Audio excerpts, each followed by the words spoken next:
독도가 지리적으로만 좋은 곳이 아니고 경제적인 가치도 높구나 하고서 독도를 더 욕심내고 있는 것입니다.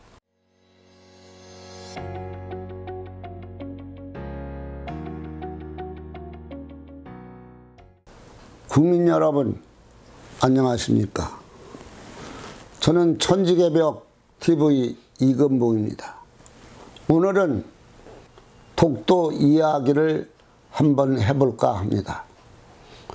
저는 독도수 국민연합 중앙회 상임 대표로서 15년간을 한 차례에서 독도 지킴이 운동을 우리 임원과 회원들이 열심히 해왔다고 자부할 수가 있습니다.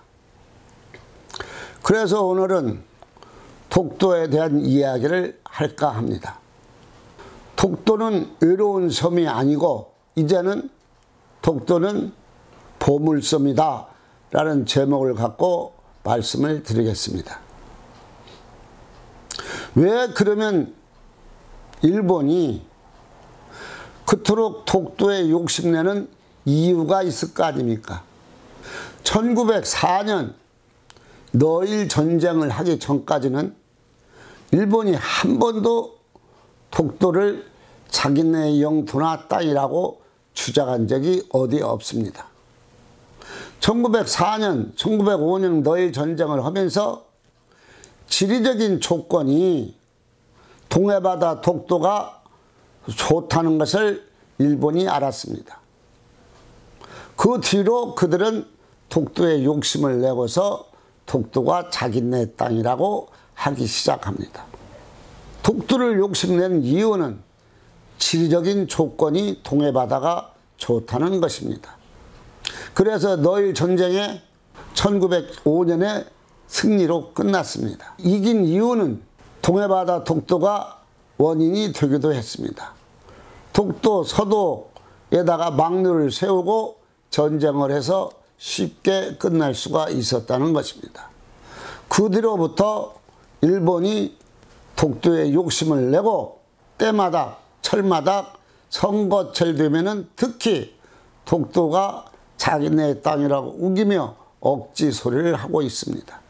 일본이 매년 국가 백서를 만들 때마다 독도가 자기네 땅이라고 말을 하고 있습니다. 그것도 좋습니다. 또 일본에다가 정부 기관에서 독도 전담 부서도 만들었습니다.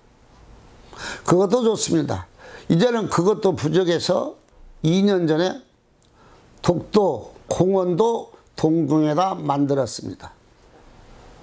그러면 일본이 독도를 자기네 땅이라고 말할수록 독도는 역설적으로 대한민국 땅이라고 말하는 거나 똑같습니다. 언제 일본 땅이 자기네 땅이라고 말한 적이 있습니까? 그것은 자연히 일본 영토이기 때문에 말할 필요가 없는 것입니다. 그래서 독도는 대한민국 땅이라는 것을 확신하면서 말씀을 드리고자 합니다.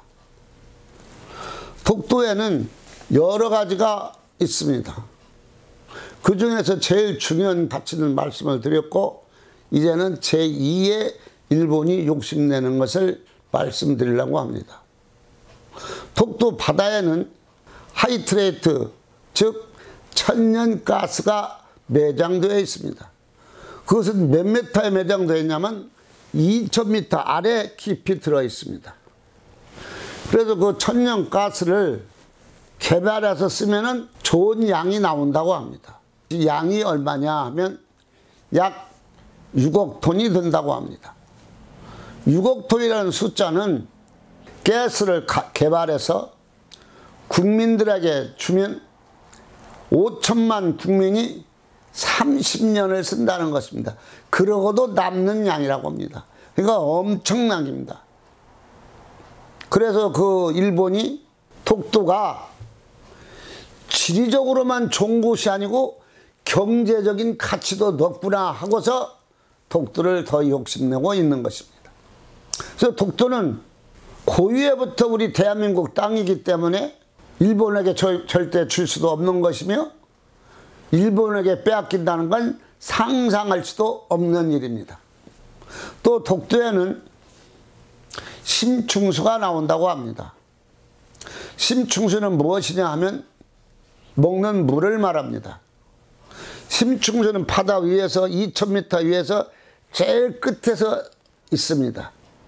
그래서 그 심충수가 얼마 양이 있느냐는 학자들이 아직 발표하지 않았습니다. 그러나 동해바다 심충수는 상당한 양이 있을 것이라고 하는 학자들은 많이 있습니다. 이 심충수가 실질적으로 물인데 기름보다 가스보다 더 비싼 것입니다. 그래서 이걸 개발해서 온 국민에게 준다면 엄청난 파장이 일어날 것입니다. 그 다음 우리 동해바다를 황금어장이라고 말하는 것입니다. 그냥 여러 가지가 나오지만 그 중에서 제일 많이 나오는 것이 뭐냐면 오징어가 많이 나옵니다. 울릉도에 가서 밤에 보면은 아주 동해바다 앞바다에 빨갛습니다. 그건 왜 그러냐면 오징어 배들이 수천 배가 나가서 불을 켜고 오징어를 잡는 광경입니다. 물론 지금은 일본도 잡아가고 북한도 잡아가고 또 중국도 잡아가고 해서 오징어가 옛날보다 많이 없다고 합니다. 그래도 오징어는 많이 나옵니다. 그래서 동해바다를 황금어장이라고 했는데 지금도 거기는 황금어장입니다. 물론 독도 새우가 있습니다. 독도 새우가 있는데 그것은 뭐 흔치가 않아서 말할 수가 없고 비싸기가 엄청 비쌉니다. 독도 새우의 맛은 양 정상회담할 때 상징적으로 나올 수 있을 만큼 대표적인 상품입니다. 그만큼 좋고 맛이 있다는 것을 말해주고 있는 것입니다. 오늘은 독도 이야기 일부만을 말씀드렸습니다.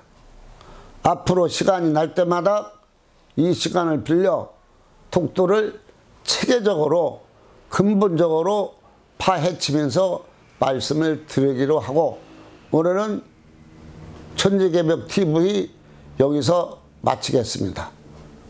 고맙습니다.